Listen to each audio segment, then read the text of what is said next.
You know, the idea is we all have a finite amount of time, and we're all trying to get as good as we possibly can with that time. So how can I help you? Well, the reality is I can't help you that much because, you know, developing as a jazz musician is a very personal process, as I'm sure you're all aware of. I just think it's important to have a real consistent routine and to be very persistent, you know, the way you practice. Things don't happen overnight. If the things you're trying to learn, you're able to learn in 5 minutes, they might not be that valuable anyway. You know, oftentimes it'll take you 6 months or a year to even get something into your playing, something that you really want to be able to do. But the consistency and the persistence is real important. The first thing that people hear when you play is your sound, right? That's the first thing the listening audience and the other musicians hear.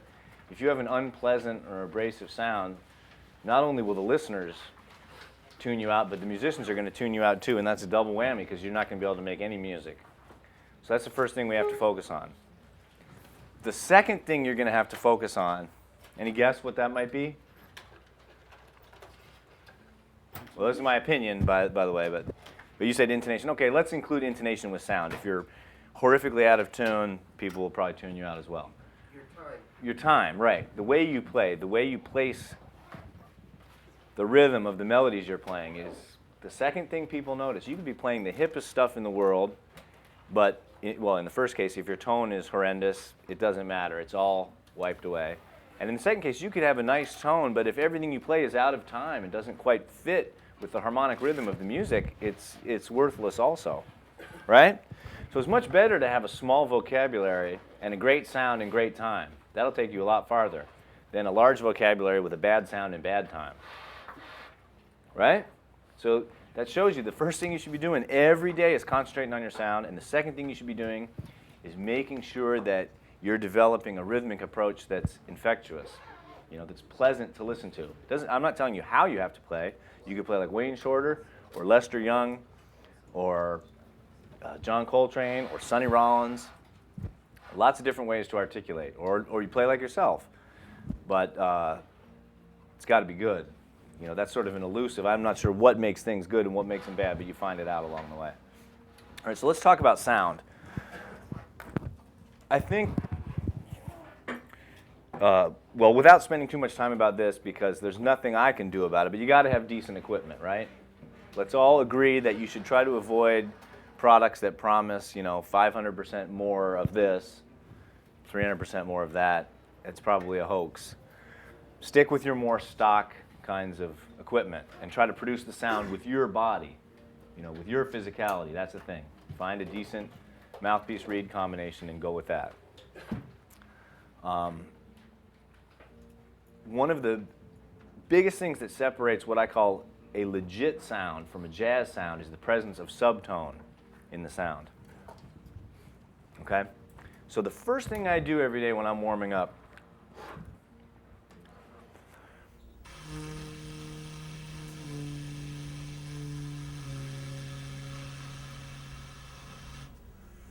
I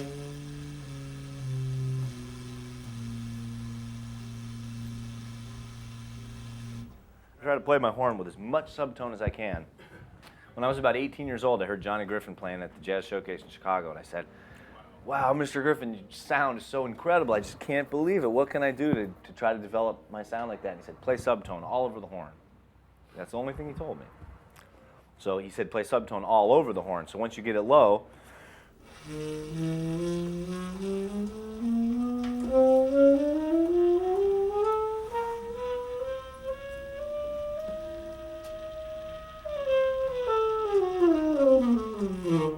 a lot of times I use that kind of approach to decide whether reeds I'm trying are good, whether mouthpieces I'm trying are good. If you can't get a good sound at a low volume, well, that's a little extreme. You're not going to be playing at that volume unless maybe you got a microphone in front of you and you're recording. But a lot of times you'll be playing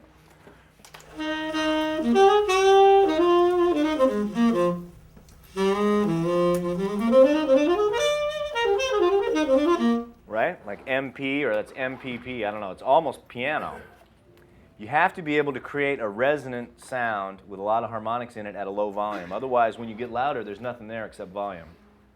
And when you have nothing but volume, you don't really have a lot of impact. You know, a cat that's got a full spectrum of harmonics is going to carry better than a guy that can blow like an elephant and doesn't have a lot of character in the sound. You know what I mean by that? Does that make sense to you guys?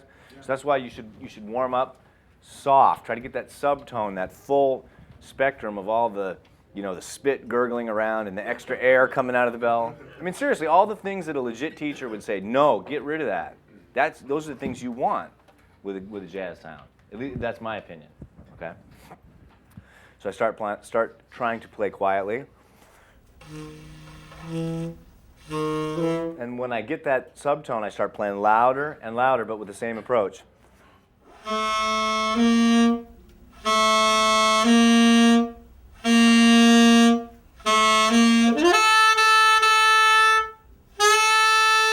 See, that B I'm playing at a pretty loud volume is still kind of a subtone approach.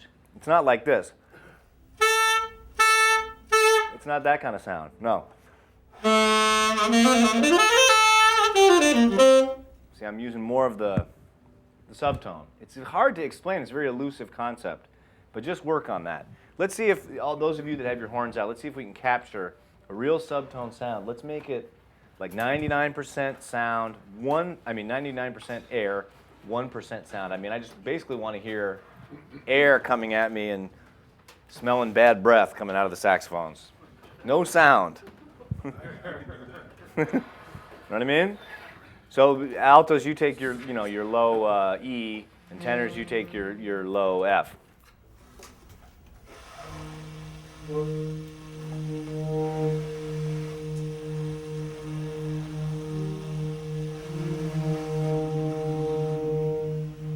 Just want to hear air basically flying at me.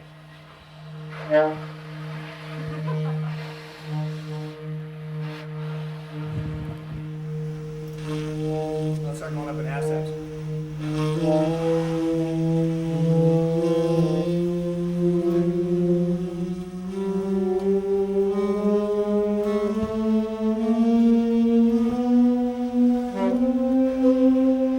Now I'm hearing too much tone. You're in the middle register, but I want to hear air.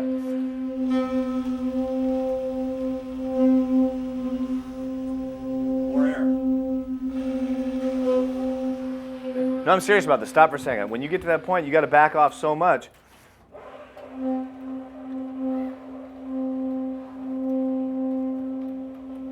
There's almost no sound at all.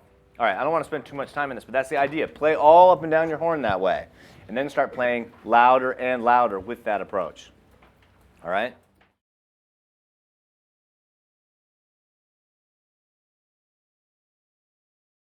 It's different for everyone, and I strongly subscribe to the philosophy of, there was that book, I guess it came out in, it's before my time too. I think it was called The Inner Game of Tennis, and the whole idea was, there's no real way to explain it, you just do it.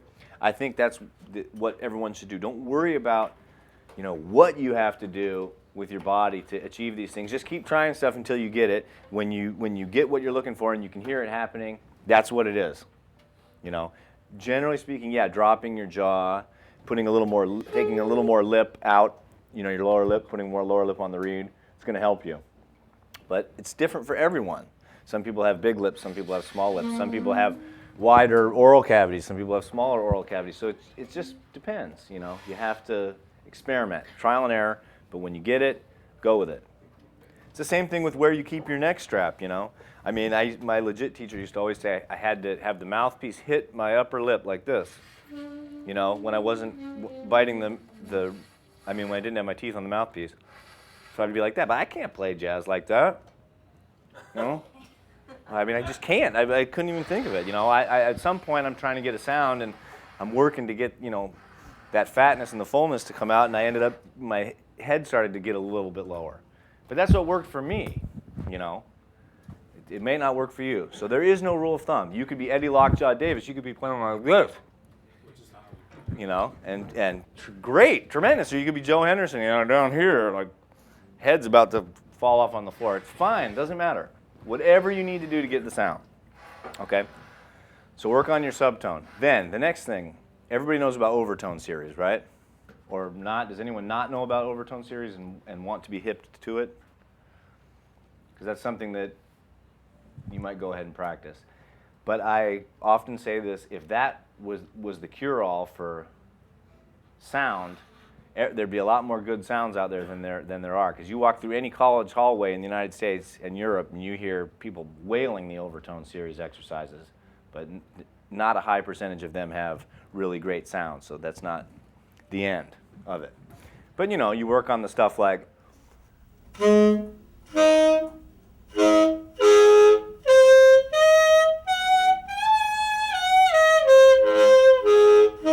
I'm not even very good at it myself. Right? Playing the lowest B flat and working up through each successive, what do you call those? Partials of the low note. Then you play, another thing you can do is play scales, okay? Like I would just use the lowest 4 notes of the B flat major scale, the lowest 4 fingerings starting on my low B flat. I'm only allowed to use those and I got to go right up the major scale.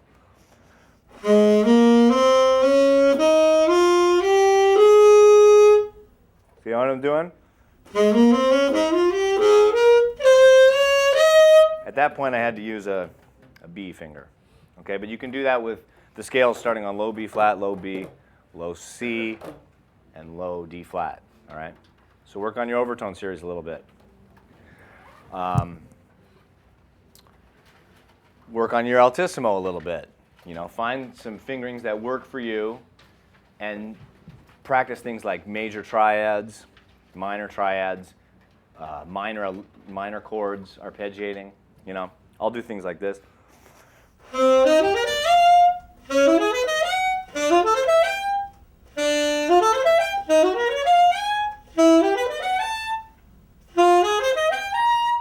arpeggiating minor 11th chords, going up into the altissimo.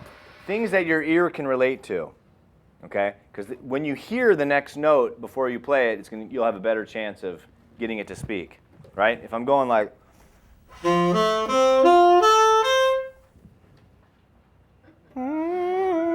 right? Everybody knows what the next note is. So you can anticipate it and get your throat ready, all right?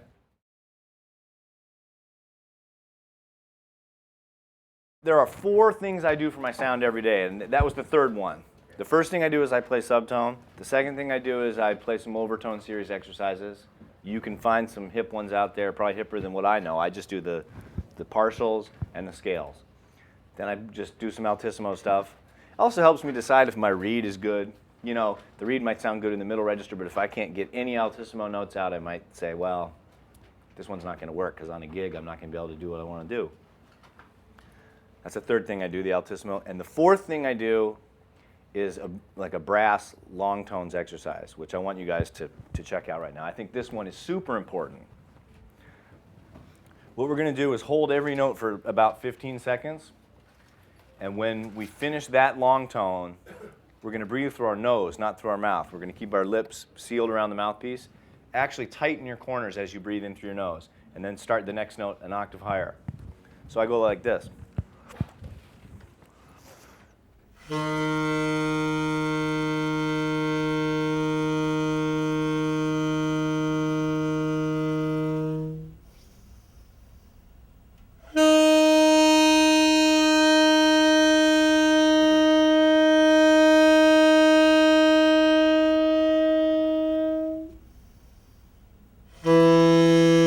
I'm working up that way.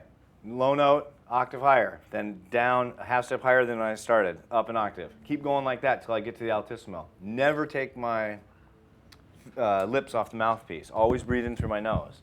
I promise you that after like a perfect fifth, you're already going to be just begging for mercy. It hurts so much. But you just force yourself to keep going. Maybe in the first week you'll only make it, you know.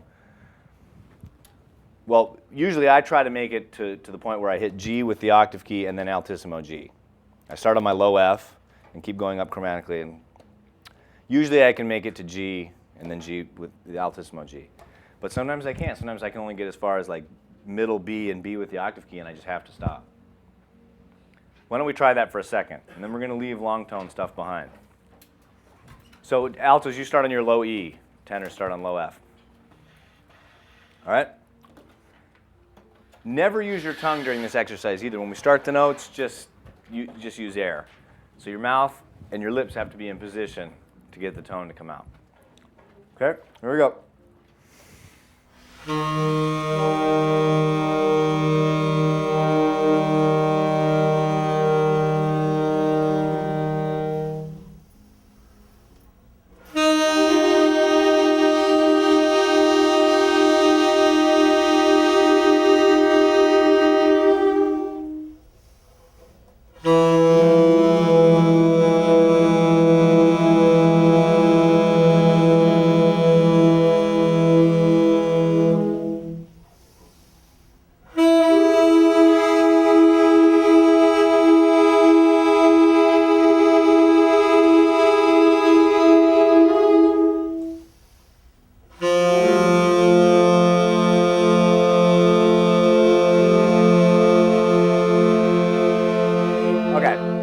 So you probably are already starting to feel a little something, but trust me, if you continue, it's really bad.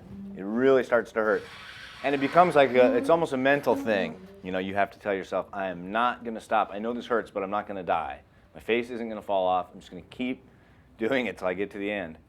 And it almost hurts that bad for me almost every day, even if I've had a gig the night before or have been playing consistently. And I actually do things, it almost sounds masochistic, but I do things to make it hurt more. Like if it's not hurting, I start tightening my corners even more when I take the breath, or I'll try to think of like a really frowny face, even more than what's natural. Like my natural playing pose is probably, you know, the corners drop a little bit, but it's not extreme. But I start thinking of this. I start really frowning. Like if it's not hurting, I play all the notes with a severe frowny face and tight corners, and so that it hurts more and more and more. And when I get done, I always have to take a few minutes off and just say, God, that hurt, and walk around and be like this, you know, my lip. But it pays off so much. After a few minutes rest, you will be, I promise, so warmed up. And if you do this every day, this is the one thing out of the 4 that I've given you that will help the most in terms of your chops. And if you want to go soft, soft, or loud, soft, loud, whatever, that's fine. But just hold the note, you know, like 15 seconds and then proceed. Don't play with a smiley face. Don't play like this. Because if you play like that, you sound like that. You don't want to play like that. And you might want, if you want to play like that, go ahead. But that's the result. That is the result of smiley face. Always think of, you know, like, I am a very serious jazz musician. You know, what I play is meaningful, you know, and has grave consequences for the listener. You know, keep your face like that. Honestly, it makes a big difference in your sound. Don't play with smiley face. It ends up sounding very coy, corny. All right, so that's it for sound. Any questions? How much time do you spend? As little as possible, because the whole time that I'm practicing, I'm listening to my sound anyway. And I have a tendency, if I can't find a good read, or if I don't feel like my sound is good, I'm stopped in my tracks. I can't practice anything else anyway. You know, the other morning, I came down here to give some private lessons, and it was so cold, all my reeds were like warping away from the metal. It was one of those extremely cold days, and I just couldn't get any reed to seal. I couldn't do anything, and I was unable. I had about an hour to kill, and I was unable to warm up or do anything. It was like next door to Brian. He was in there wailing his cycle of fourths patterns, and I couldn't do anything. I was just, you know, just trying to get a reed to work. So the answer to the question is I spend as little time as possible. I just try to blast through it, but I do it every day. Try to be consistent. And I'm always listening to my sound, though. You know, I don't sit around practicing with a foul sound. I'm always trying to pay attention to what I sound like.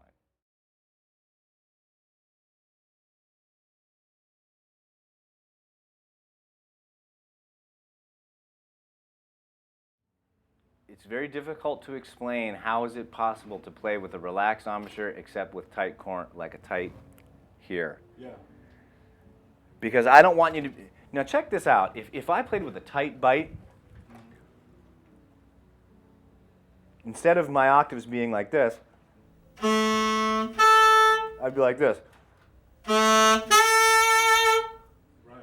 Now that was me just putting a little pressure. Yeah. So I play with a relaxed approach, but there's something about getting this together.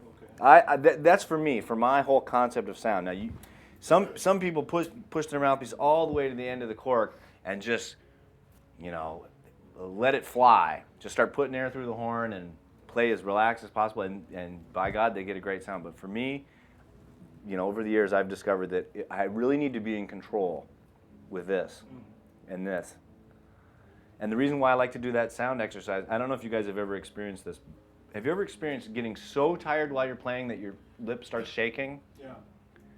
Is that not the worst feeling in the world? I mean, it's complete loss of control.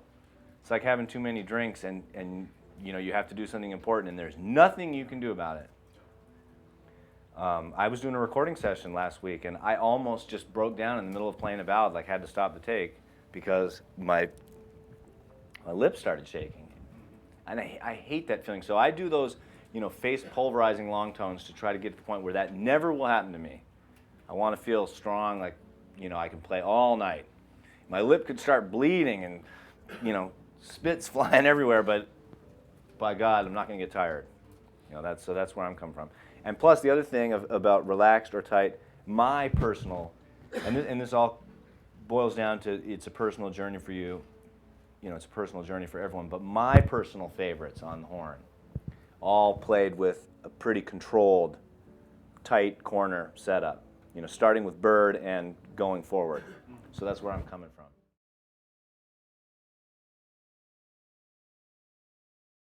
Well, I recommend whatever works for you. Again, I mean, I do a little bit of reed preparation. It's very rare that I would find a reed that I liked and start playing it 100% of the time right off the bat. I usually start looking for my next reed when my good reed is wearing out. When I can feel that I have a day or two left, I'll start looking for the next one. And I try not to play them more than 5 or 10 minutes the first time, and then I'll put it away. Sometimes they're ready to go the next day, and sometimes it takes like 2 days to really get ready to go.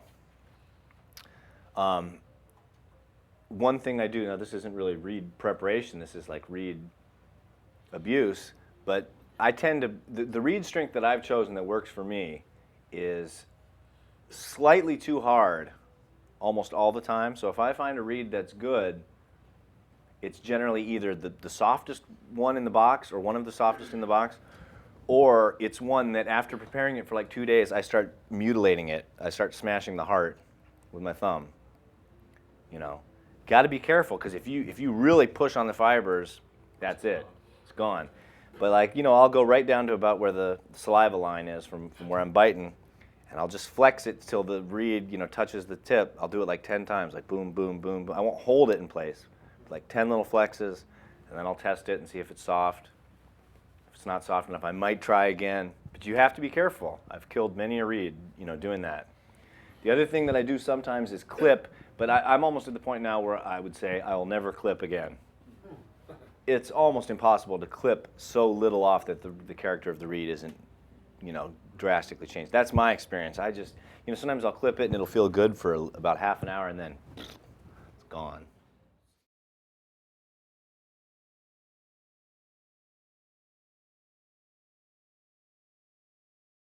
When I say this, I mean it sincerely. I have always used Auto-Link mouthpiece and Rico reeds. I have never used anything else. Not even for, well, I tried stuff and maybe stuck on it for... Just a regular Rico? No, these are Select Jazz now. I use the 3 hard filed. And what number? 6-star. But I used to use Orange Box Rico because I was going for quantity over quality, maybe. Maybe the Rico Royals were a little more consistent. That back in the day when they just had the Orange Box and the Rico Royal, they were a little more consistent, but I'd rather have 25 reeds. I figured my chances were better. It's a 6. It's a 6, yeah. It's a new link or a No, I think it's what they call an early Babbitt or late Babbitt. Well, I don't know, something Babbitt. It's before the design changed. All right, well, let's start moving on, guys, because we got a lot of stuff to go through. So work on your sound. Then the only thing I can tell you about, the rhythm is try to tape record yourself. If you don't like what you hear, try to figure out what it is about what you're hearing you don't like and try to solve it. If you have problems playing in time, practice with a metronome that clicks on 2 and 4 like a hi-hat would. Have you all tried that before? So the metronome's click, click, click, click, but you have to start imagining. It's hard to turn around. 1, 2, 3, 4, 1, 2, 3, 4. So it's clicking like the drummer's hi-hat. And play with that. Another thing I can suggest about time, and I noticed this the other day, I was listening to, it was that show on KCR, Bird Flight, that Phil Schaap has every morning, and he was just playing some obscure recording of Bird playing, I can't remember what it was now. It may have been Loverman, but Bird was doubling up. When I turned on the radio, the recording quality was poor. I couldn't really hear the rhythm section. Honest to God, I couldn't tell if Bird was playing a tune like this fast and playing eighth notes, like 1, 2, 1, 2, 3, 4, or if he was playing a ballad. And it turned out he was playing a ballad. What I heard was his 16th notes. But it's amazing. So it all comes down to subdivision. So if you're trying to navigate and negotiate faster tempos, just turn them into ballads. It just reinforced what I've been thinking about for years. So if you're playing Cherokee, 1, 2,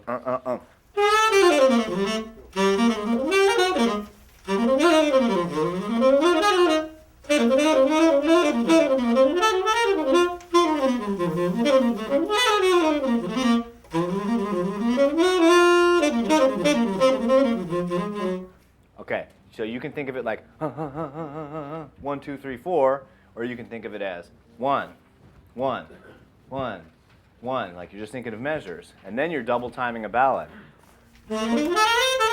Oops, what am I thinking here? I'm doing it wrong. So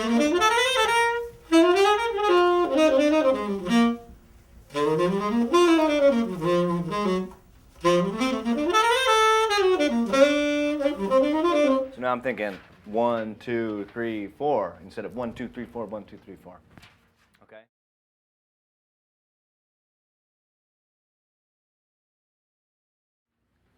Basically what you're going to be working on every day in this,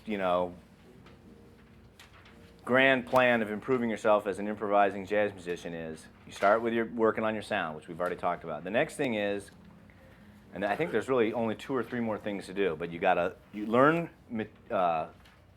to learn tunes. You have to learn American popular standards that jazz musicians play and jazz originals that jazz musicians play. And there are hundreds and hundreds and hundreds of them, as you know. You could know 600 tunes and not even be, you're beyond the tip of the iceberg. You're going to survive at almost every jam session, but it's not like you know everything. Don't kid yourself. You got to learn hundreds of tunes. And you have to build up your vocabulary because there's a language that we're speaking when we're playing. Even in the most progressive types of jazz being played today, the basic vocabulary, the fountain, from which all this music is springing forth is the bebop vocabulary. It's basically what came from Bird and Diz. If you're coming from the bebop tradition, you can hang with almost any kind of chord progression or rhythmic feel or groove, okay? That's still, to my ear, maybe you guys don't agree, but to my ear, that's what I hear the heaviest cats playing. When I hear Herbie Hancock and Chick Corea playing, they might be playing some obscure stuff, but to me, I can relate it to Bud Powell and Wynton Kelly. I hear it. I hear all that language, So I'm sure you probably do too. So the idea is you want to start developing your vocabulary. Obviously, you're going to have to transcribe solos by master musicians that you admire. But don't stop with just the transcription. Okay, hooray, you've transcribed the tune. The next thing you have to do, and I'll relate sort of a humorous story. When I was a freshman in college, or a sophomore in college, I had Joe Lovano as a saxophone teacher. And I said, Mr. Lovano, I really want to transcribe these Sonny Stitt solos. And he said, great, Sonny Stitt, that's perfect. You need to eat, sleep, and dream. Eat, sleep, and wake, whatever he said. Sonny Stitt, for the next couple months. So take this record and transcribe these solos. So I transcribed a bunch of stuff, and I came back. Mr. Lovano, I've got this. I got the solo on Strike Up the Band. And so he's playing drums. He says, okay, you play the head and play Stitt solo, and then take a solo of your own in the style of Stitt. It's a tongue twister. So we start playing, I play the melody, I play the solo. Perfect. He's like, yeah, great. He's playing drums. And he says, all right, take a solo. And I said, well, I don't know the changes. And he said, what do you mean you don't know the changes? You transcribe this whole solo and you don't know what the chord progression of the tune is? And I said, no, I can't play a solo. And he says, well, what good is any of that information you just got to you? Because you don't even know what you're playing. You don't know what the harmonic progression of the tune is. So I mean, it seems like a no-brainer, but I was without brain at that point. So I realized, okay, I got to figure out the chord progression. So when you transcribe these solos, you must know what the chord progression is that the artist is playing over. I mean, each bar, every line, every bar of the solo, every line of the solo, you have to know what the underlying harmonic progression is, okay? Then you have to take all the particularly enticing sequences, patterns, licks, whatever you want to call them, through 12 keys. So if Sonny Stitt's playing a pattern over A minor D7, you have to transpose that to G minor C7, F minor B flat 7, E minor A7, okay? And you need to go a step further. You need to say, okay, he's playing, this sequence of notes. At this point, he's, analyze it. He's getting to the flat 13 and the flat 9. That's how he's resolving to this next chord. So you can start to make mental notes to yourself. Okay, this is the way that I can get this kind of hip harmonic resolution. I can start to use, in this kind of circumstance, a flat 13 and a flat 9. And you're thinking about that as you transpose the stuff into other keys. That way, the solo becomes much more than just a group of licks that you can use only on the tune that you transcribe the solo from. It becomes vocabulary that you can apply to every situation. Every time you have a 2-5-1, you're going to be able to use some Sonny Stitt-esque material, but you're also going to be able to create your own material because you understand where he was coming from, harmonically speaking. Does that make sense? Yep. Okay, so that's the difference between being, and we all know musicians that are like this. We've all heard them. People that, you get to a jam session or whatever, and they say, okay, I want to play such and such a tune. And the only reason they want to play that tune is because their favorite cat recorded it, and they know a bunch of licks from the solo that their favorite cat played on that tune. But as soon as you tell them to play another tune and play something creative or do anything, they're finished, because the only thing they can do is regurgitate these, licks and patterns on the exact same tune that they stole it from originally. And that's okay. I mean, it's kind of interesting, but it's at a very low level. You want to you want to be much more comprehensive and thorough, and you want to be able to use this vocabulary in every musical situation. In that way, I think Picasso said something like, great artists don't imitate, they steal. See, if you're just an imitator, the only thing you can do is play the licks where the other guy played them. But if you actually steal the idea and understand it, then you can use it in all situations. And then you do this with 5 or 6 master musicians, and lo and behold, you have yourself. You have what you drew from all these people plus your own influence, boom. And it makes sense because it's coming from the tradition. It's not coming from Mars. Some people think they can just come up with a concept entirely on their own, but it's like Jackie McLean said, if you want to do that, just go play your music in outer space, because no one wants to hear it. It's a social music. It's passed on from person to person. You have to absorb a number of different influences and then come up with your own thing. Okay, so that's my little philosophical speech, but aside from that, let's just go into these practice ideas for you guys.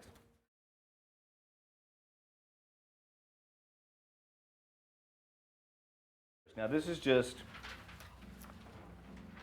nuts and bolts practicing. But you have to be able to do this stuff in 12 keys. All right, this is C major 7. This is a major bebop scale. We're putting a half step between the 6th and the 5th. Okay, tenors, let's play that. 1, 2, 3.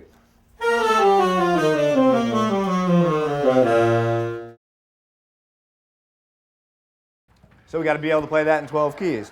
Tenors, in your B. 1, 2, 3.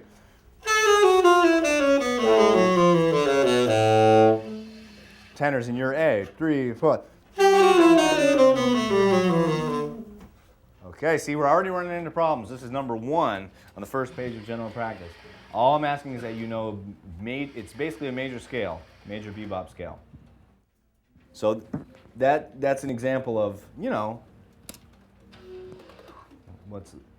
it's one thing to know what these concepts are and be able to pass them in a test situation. If I said, okay, class, what is the major bebop scale for F sharp? And you can write it down, F sharp, F, E flat, D. You write it out. You have a few seconds to think about it.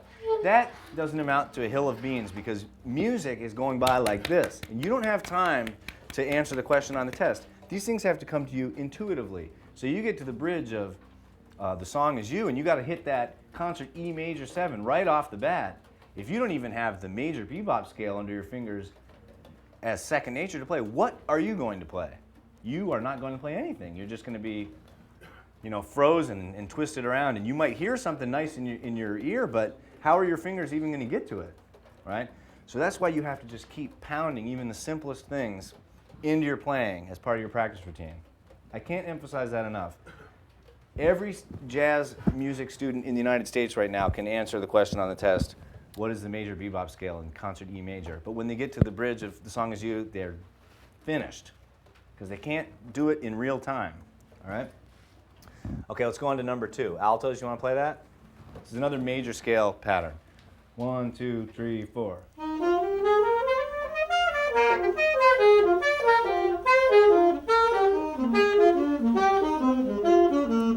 Let's try that tenors. 1, 2, 3.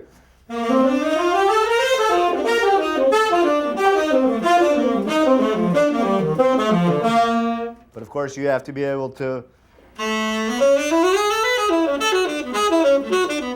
you have to be able to go down in half steps all the way through second nature, no problem, right? All right, number 4, altos. 1, 2, 3, 4. Okay, who played that all the time and then everyone else did?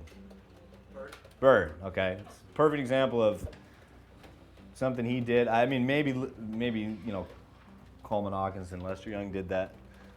But the person that really springs to mind when I think of that little lick is Bird. And everybody plays it now, okay? It's 2 little options. Now tenors, let's play number 5. And see, I wrote, take that into number 3 or number 4. So in other words, you could go. Or. Right? Tenors, let's play that and go into number 4. 1, 2, 3, 4. Altos, you play it and go into number 3. 1, 2, 3. Right. Okay. Now, what did I do? Oh, okay, 6. This is another thing. I'm just starting on the 5th instead of the 3rd. Or, you're going to find yourself, moving around, and sometimes you're going to be coming up from the 5th, sometimes you're going to be coming up from the 3rd. Just practice making those different choices. Okay, number 7, tenors. 1, 2, 3, 4. Right. So, obviously you could start on your low D and come up 2 octaves, right? Challenge yourself. Play these in different directions. Altos, let's try number 8. Now this is the same kind of sequence of notes, but I made it work off of every note of the major scale. Now this is an example of what I was talking about earlier. The number 7, that's a real common practice lick that everybody plays. But I tried to take it a step further. This is something I've done throughout the years. Whenever I find something I like, I try to put my own little spin on it. Maybe just expand it a little bit. And then it becomes, it's not bebop lick 101. It's kind of Eric Alexander lick as viewed from the window of, the bebop thing. Does that make sense to everybody? So you're just putting a little extra personalization into something. It makes it yours. It makes it so much more valuable. So try number 8. Who did I say to do it? Altos. 1, 2, 3, 4.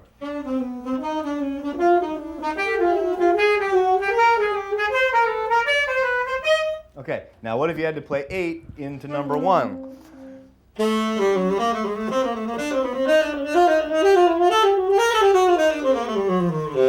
So you can combine these things and make longer sequences. Start taking them through 12 keys, you know, you're kind of making music, playing stuff that sounds like music. Number 9, tenors. So this is a pickup, and a 3. 1, 2, 3. Okay, altos, number 10. 1, 2, 3, 4. Now, who played that lick famously at the end of a solo? Well, he did play it, but what about? Yeah.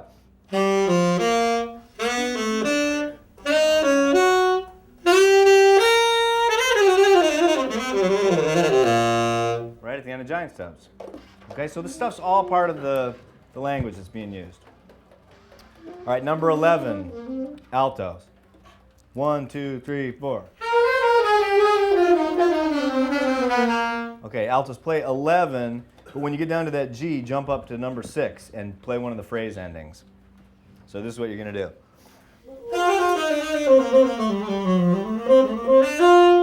Okay? 1, 2, 3, 4. Okay, you got the idea though. All right, now, number 12, this goes from page 1 into page 2. This is like a looping pattern. All right?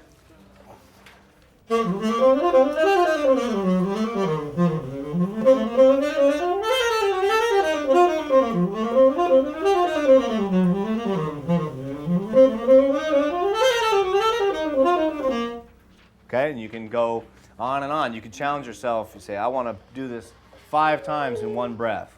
You get your chops up to that level. Your finger dexterity. Let's try it, altos. 1, 2,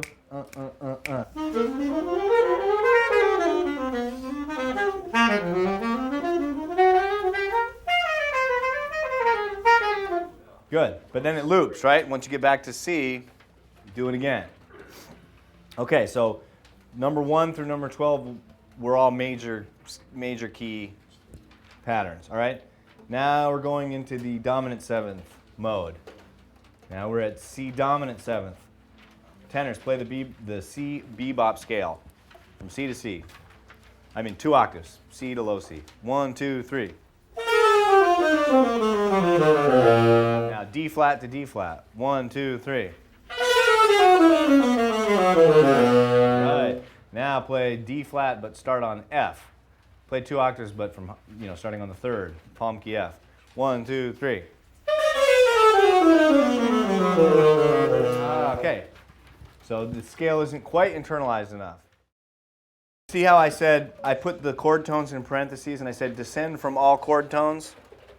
So that just threw you guys for a loop. I mean, if you can only play these scales starting on the root to root, then you're very limited. But if you can start on any chord tone and be moving comfortably, that's 4 times as much information. Let's go to number 2. This is my bebop scale exercise. Let's try it, tenors. 1, 2, 1, 2, 3, 4.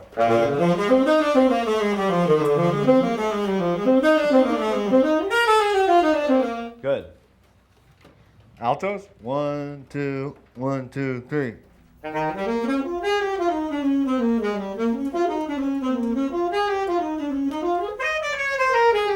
Okay. Very good. Now this can keep going up into the upper register. That's why I wrote etc. up and down. You can also bring this from a higher register downward by, what is the sequence that's happening here? We arpeggiate from the root, okay, there's an arpeggio, then we run down the bebop scale to the next higher chord tone. The E, the 3rd. Does that make sense to everyone? Yep. Everyone knows what I mean by chord tone? Okay, so if we want the overall direction of the exercise to be going down, once we're coming down the scale following the arpeggio, we would go to the lower chord tone, the next lower chord tone instead of the next higher chord tone. Okay? Just for an example, let's say I'm in the middle of the exercise. I'm on my B flat. The arpeggio from B flat goes right up to C.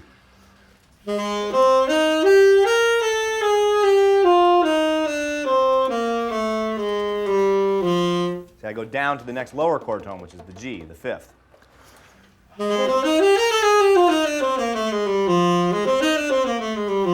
Now I'm on the third. Does anybody not understand what I'm doing? Please speak up, because I don't want to go over this too much. I want it to be the kind of thing you can take home and practice, for the next year. I just want you to understand it. So the whole thing would be like.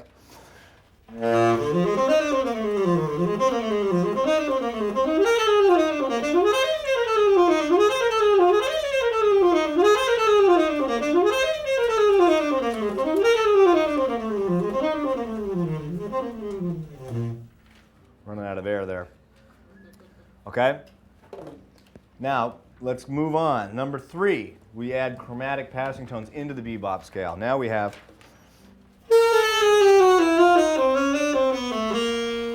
tenors, 2, 3, 4. Okay, so altos, why don't you try number 4, which is adjusting the bebop scale exercise that we already did with all these chromatic notes. 1, 2, 3, 4.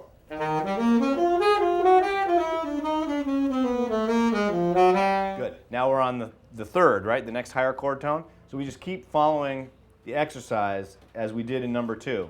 Arpeggiate from the third, arpeggiate from the fifth, but we always have to include all these chromatic tones. Does that make sense? Yep. So it's going to be like.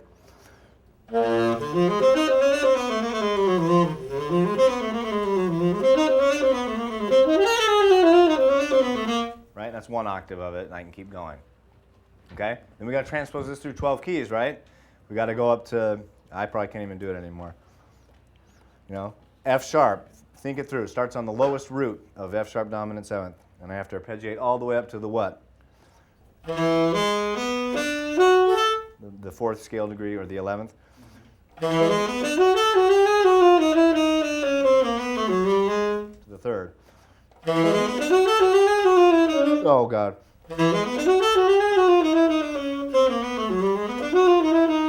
Man, I used to be able to do this. This is embarrassing. There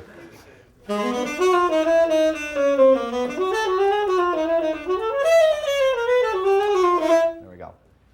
So you play it through 12 keys. There was a point in my life, I guess I can remember it well. It was spring of 1987. I couldn't play at all. I started doing this exercise. I spent like 2 months, 6 hours a day practicing this stupid exercise, the diatonic version and the chromatic version. And after 2 months, wow, I really could play a lot better. At least when I'd get to points in tunes where there was a particularly difficult, dominant chord like B7 or F sharp 7, something that I previously hadn't felt comfortable with. Now at least I had some direction, some angle to attack it from. Okay?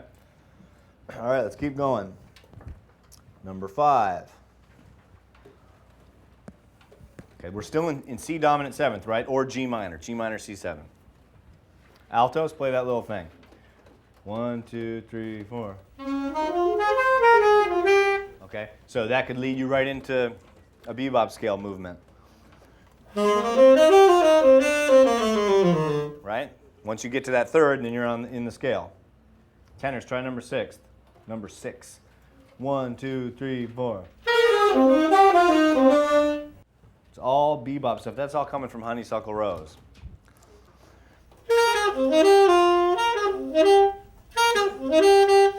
Even the inversion. It's all the same stuff. Okay, now 7, I gave you 2 different endings to play when you're coming down the bebop scale. This is Barry Harris stuff, David Baker and Barry Harris all the way. Or 1, 2, 3.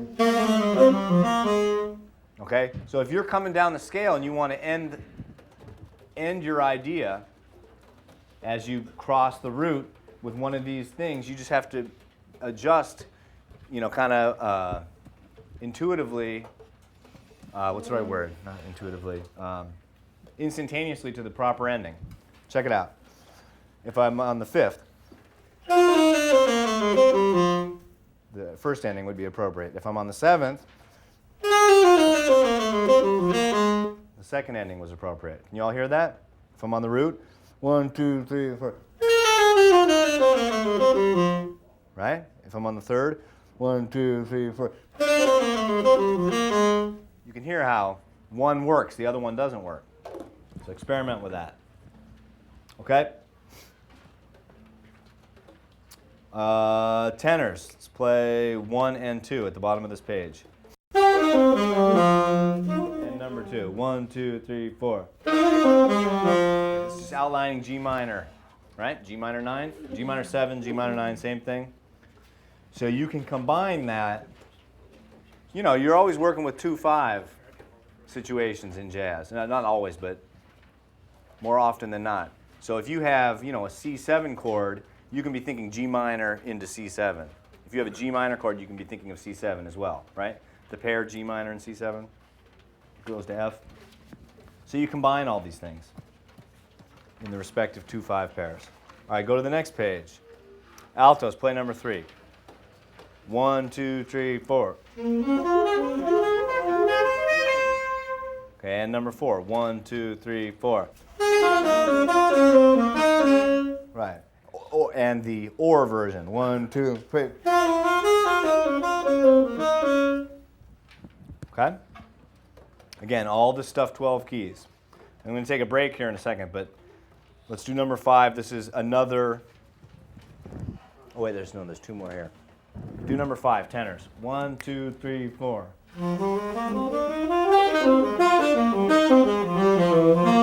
Okay? And then this looping sequence. This is, remember how we had that looping sequence in C major? This is a G minor C7 looping sequence. Tenors. 1, 2, 3, 4.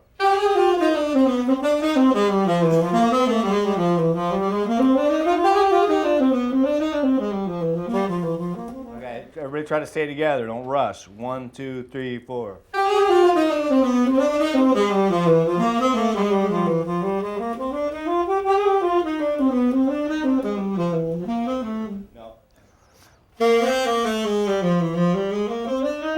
Did I write that wrong?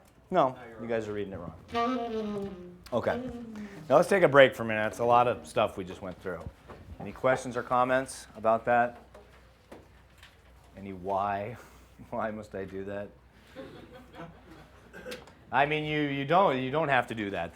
Those are just, you know, out of the thousands and thousands of little things I've tried to practice over the years. These are some things that I thought would be particularly helpful.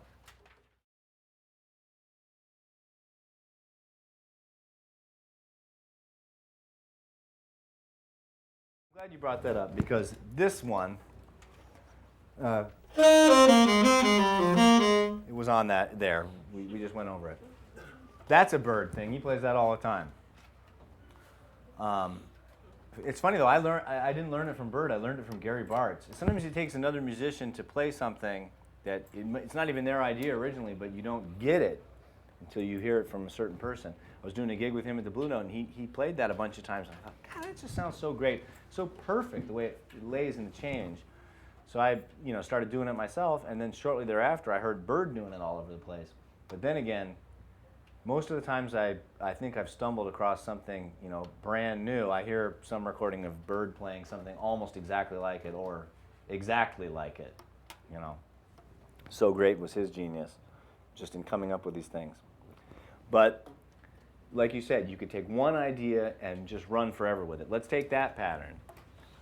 Now, the original pattern starts on the 7th of a minor chord. Right? The 7th of G minor. But I said to myself, okay, well, what happens if I go up to the 9th?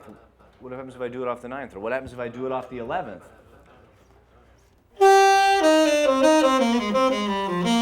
That's from the 9th. What happens if I do it from the 11th?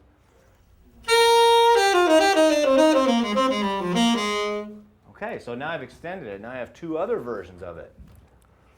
Let me put something in front of the pattern.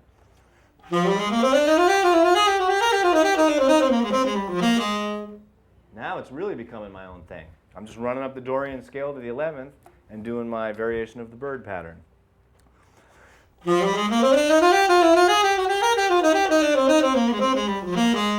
Or I could do add that bebop ending, or any number of thousands of ways to combine these things. It really is like learning vocabulary.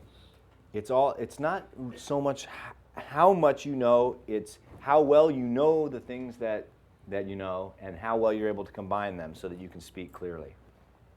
You know?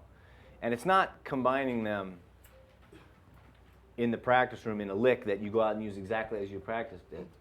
That's not what I'm talking about. Really knowing this vocabulary is having all these melodies, you know, inside your ear and in your body so that when you're out there and the tempo's flying and things are happening, you know, spontaneously, you know, your vocabulary is such that you're able to be creative and really, you know, make little adjustments on the spot. Everything's different when it comes out when you're playing because you have to adjust, you have to recover from mistakes.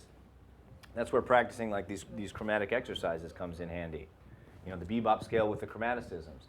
That gives you the ability to make adjustments on the spur of the moment when you find yourself, you know, out of a key and you need to recover and get back to where you're going. You'll start to be able to hear it and feel it by practicing this way. But there's no way to get to that free point unless you just keep going through the nuts and bolts.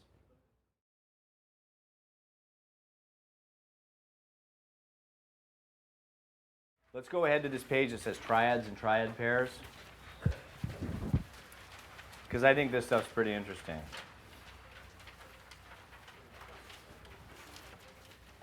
It's a little more advanced now. Okay. Now we're just dealing with F triad and G triad, putting them together.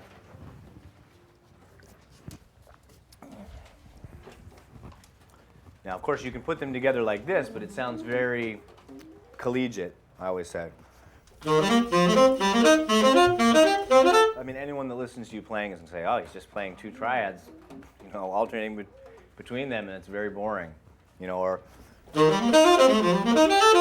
sounds real collegiate. It sounds like somebody that just graduated from Berkeley, you know. The key is to find a way to disguise these things, to use simple things but disguise them so people aren't quite sure what you're doing. One way is to take these two triads and make a scale out of them, all right? So it's just going to end up being a 6-note scale. And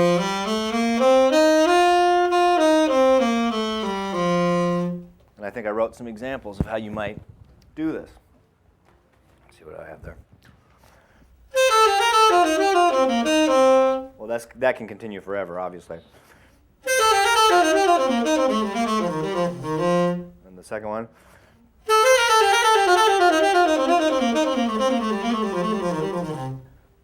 Basically, what I'm doing is taking a scale that does not move exclusively stepwise. There's that little skip in there. From the D to the F, there is no E. All right, so we have some other intervals that will start to emerge if you play. You know, you take sequences that work in a major scale context and transfer them into a scale like this. You start to get interesting relationships, right? Number 2 there is really like playing this.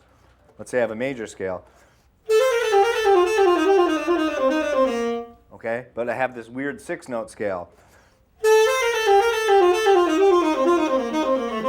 It starts to sound different. These are just 2 examples. You guys can take this to the moon. You can come up with a zillion.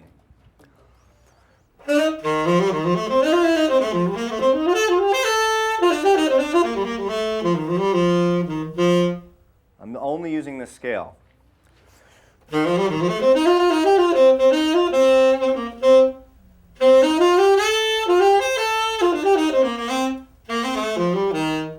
I can go ahead and improvise on that for a long time. It's a different sound, it's a different feeling.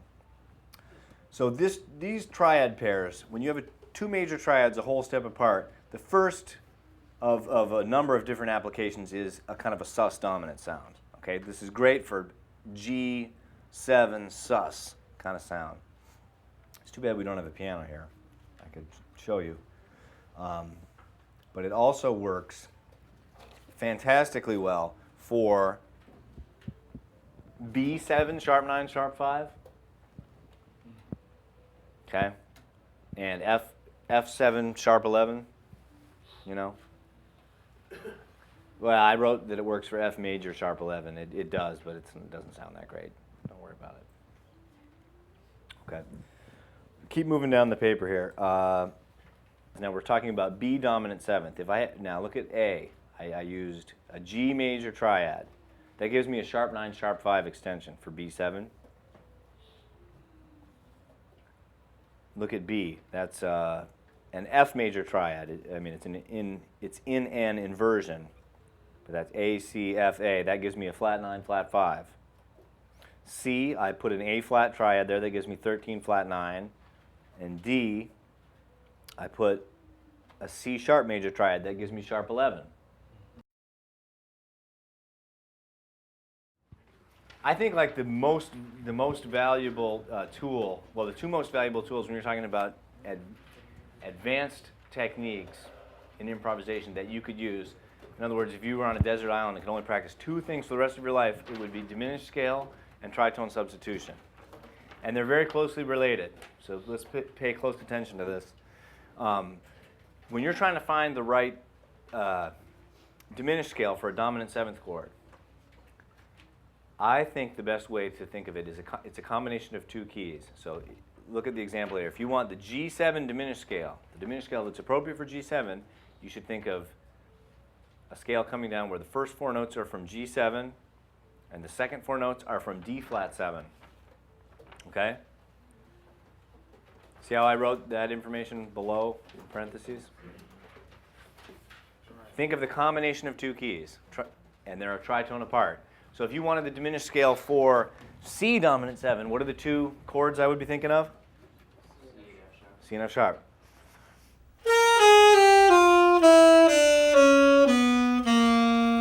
Right? Okay. What about B? What would it be for B?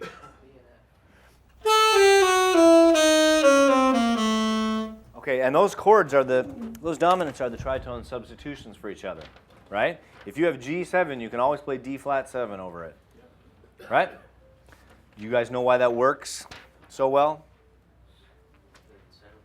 Right. They share the same third and seventh, and the third and seventh are the most important notes in a chord in terms of determining its quality. You know, if you have a major chord, you have the major third and the major seventh. Boom, that's it. Minor chord, minor third, minor seventh. Dominant, major third, flat seventh. That's really the sound. Okay? So practice all of your diminished scales descending, at least one octave, but two if you're able, and thinking of the combination of the two keys as you do it. Okay? That's number one. Okay, number two, I'm just giving you a little diminished scale sequence. Let's all try this. Altos, you'll start on what's written, and tenors, you start on your C. It's this pattern.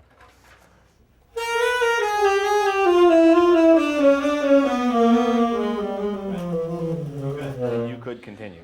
All right, now let's try number three. Tenors again, you're going to start on C. 1, 2, 3, 4.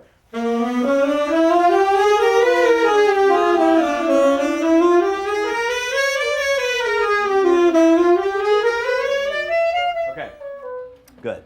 Now, what I've done here is I've given you the first two patterns to practice, really emphasize the four dominant seventh keys that this scale actually applies for. Even though we're practicing G7, this scale also works for E7, D flat 7, and B flat 7. There are only three diminished scales. Each diminished scale works for four dominant seventh chords. Those chords are all separated by a minor third, right? So the little pattern you're practicing, number 2 and number 3, you know, there's a sequence of notes, and then it repeats a minor third away from where you just were. In number 2, you're moving down. In number 3, there's a long scale sequence. You go up and come back down, but the next point where it turns around again is a minor third higher, right?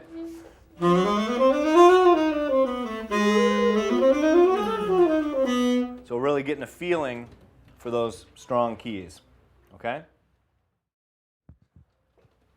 Number 4 and number 5 as well. Tenors, play number 4. 1, 2, 3, 4. Okay. And number 5, slightly different, altos. Let's try that one. 2, 3, 4. Okay.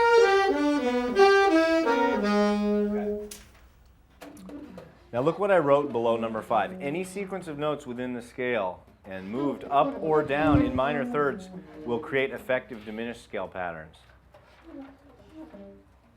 Okay? Any sequence of notes, it doesn't matter.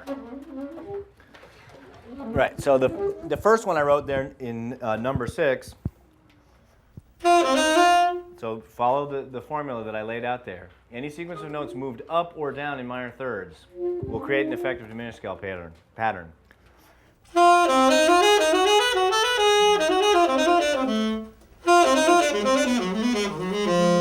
Right? Same for all of them.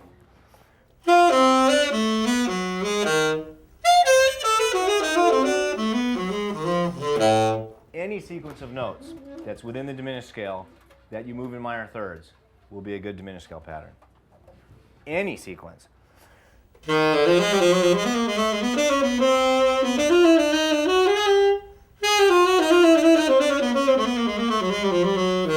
That sounds pretty remote, but it's a diminished scale pattern.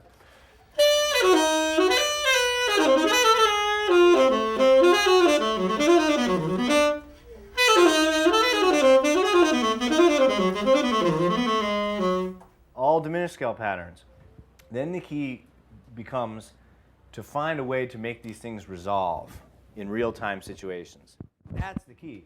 You can walk by 1,000 practice rooms in the United States right now. College kids ripping diminished patterns, but they can't use them anywhere on the bandstand in any right situation because they haven't thought it through. You got to take the bridge to the invitation, whatever. Okay.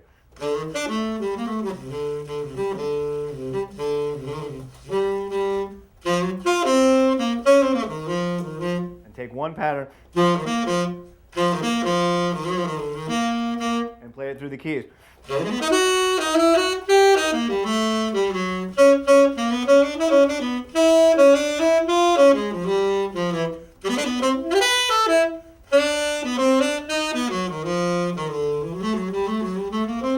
See, I'm playing the same diminished pattern through each 2/5 sequence. Try all the diminished patterns I know.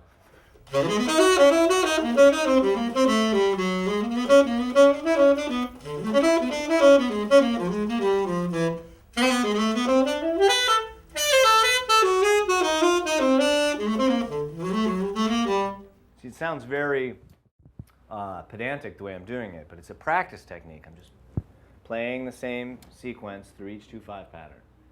You know, all these ones that I laid out there are usable.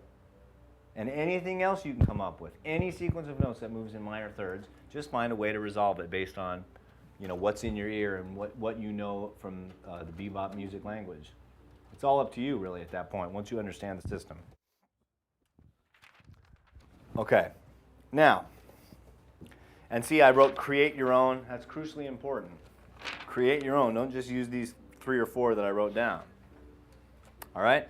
Now, once you are thinking about the diminished scale this way, as a combination of 2 keys, now we can start applying it to complete tritone substitution, and that's why I think this is so important. All right? So look down here, tritone subs. C7 goes to F major, right? Now I got C7 in parentheses, but instead of C7, I play F sharp 7 going to F major, okay? F sharp 7 is the tritone substitute for C.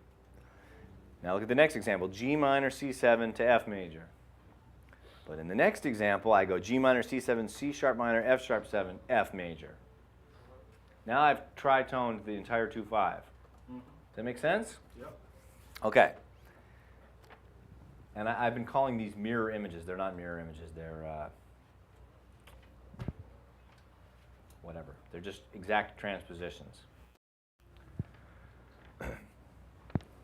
So if I want to play G minor C7, C sharp minor, F sharp 7 to F,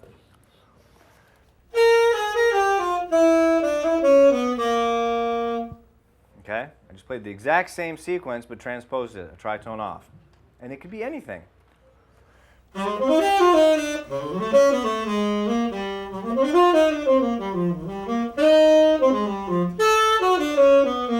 That's another one. I'm just playing the same thing.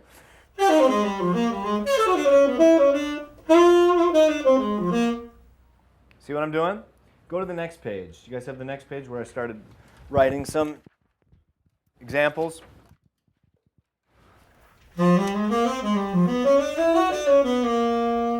right? Same thing. 1, 2, 3, 4, 5, 3, 2, 1, then a tritone off. 1, 2, 3, 4, 5, 3, 2, 1, resolve. It can be anything, any sequence of notes, just transpose it. Then, improvise freely through the progression. That's the next step. Once you get this inside your ear and under your fingers, then improvise freely through the progression. Then, anytime you have a 2-5, you can play the original 2-5 and the tritone 2-5 going to the major key where you're headed. Okay? Let's see. Bridge to Cherokee.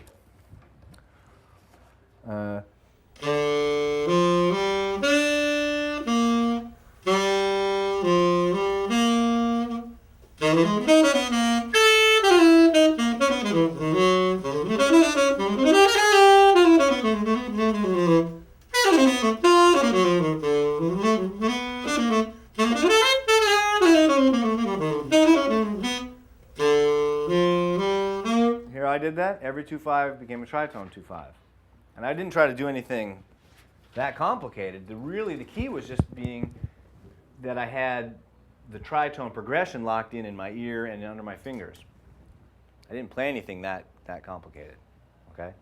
So if you can just attack tunes that you're working on, look at all the 2-5s, all the resolutions in the tune, and try to be able to use and to manipulate diminished scale concepts and then tritone concepts, you're covering such a vast area. I mean, it's like the Sahara Desert, but full of palm trees of ideas. Really, it is. I mean, it's limitless. It's limitless. When you start tritoning the 2 chord, the minor chord, you're getting notes that are as far out as you could possibly have. If you play C sharp minor instead of G minor, you got a B natural in there. Where the hell does that come from, right? You got a D sharp, F sharp, G sharp. I mean, that's as far gone as you can get. You can't get any farther gone unless you play quarter tones. Honestly, right? That's it. We're dealing with a 12-note scale. If every note you play is chromatically wrong, technically speaking, but ends up being right, that's great. That's the beauty of these kinds of resolutions, and the it's like a simplistic beauty. It's very easy to understand. I'd be willing to bet all of you now could pass this question on a test. What is the tritone 2-5 for G minor C7? Oh, C sharp minor F sharp 7. But how many people could do it in real time when the music's flying by, there's a drummer bashing behind you and piano player playing chords? That's when that's what separates, the people that can really play from the people that can kind of play. And the only way you get to that point is just, be rehearsing these simple things over and over and over again so that you can pull it out on the fly. It's just like the guy that's, practicing his serve 5,000 times a day. So, basically, no matter how tired he is, he knows he can get his first serve in when he has to. That's basically what you're trying to get to. And then the rest of the magic starts to happen.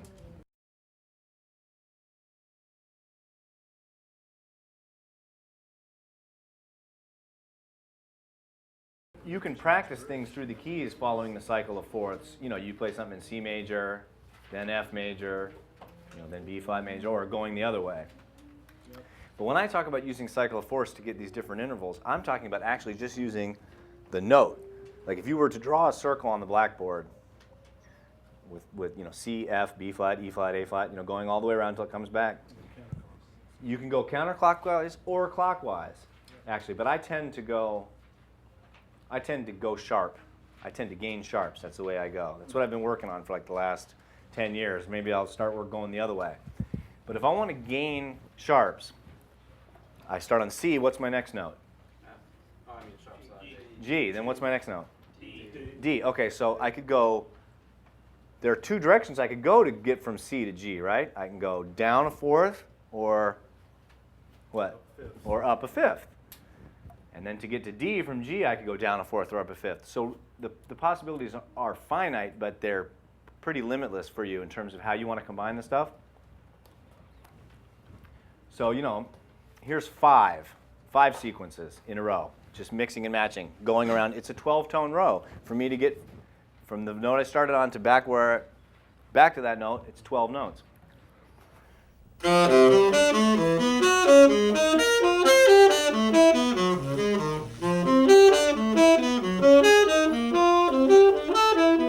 Oh, shoot. Let me start over again. That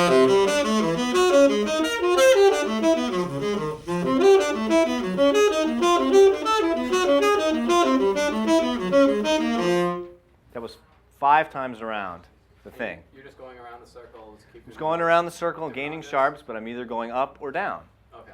And I've come up with all sorts of ways to use this, you know. If you start on a note that's tonal, I mean that belongs in the key that you're in. If you play like 5 notes of the sequence, you're going to be as far, or 6 notes, you'll be as far out of the key as possible. If you start on a note that's out of the key that you're in, it's going to take you 5 or 6 notes to get back to a good note. So if I have a major chord, you guys give me that major chord again. You play the low C, you play the E. Sorry, you unpacked, and you play your F sharp. All right. Now, if I start on the root, this is one thing, just for example. I like to play 5 notes and end up on the major 7th. Check it out. Play the chord.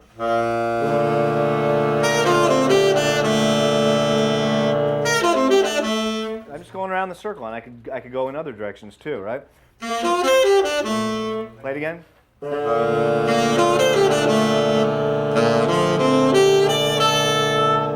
know, whatever. I could start on the 5th. Check out what happens if I start on the 5th. Play it.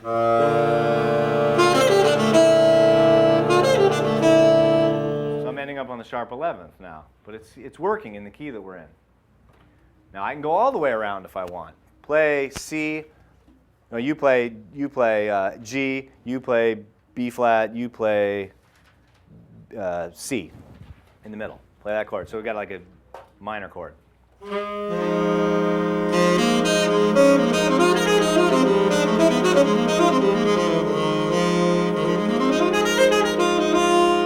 Play it again. You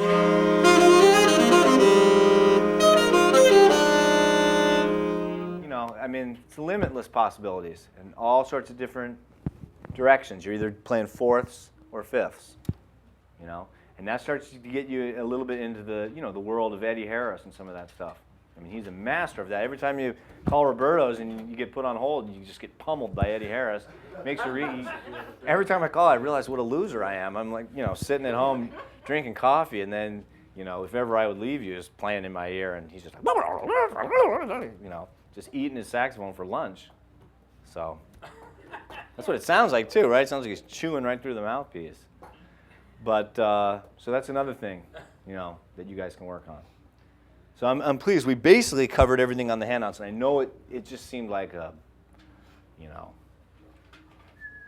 bunker buster masterclass of information. But hopefully, I mean, what I wanted to do was give you enough stuff that you could, you know, take it home and it would be valuable for you for a long time. Things that you can practice with.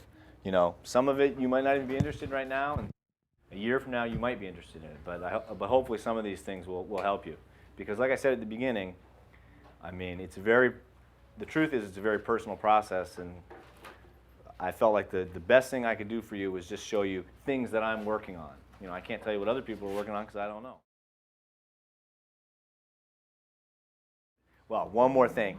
Another thing I'll try to do is just make up a sick sequence of notes that really doesn't have any relation to anything, that just starts somewhere, and I know where it's going to end. And everything in between where I start and where it's going to end it's just outer space. Doesn't matter. But the whole point is, I know that I can start, you know, these sequences and end up in a better place, and so I have the courage to go ahead and do it. You know, when the rhythm section is playing. You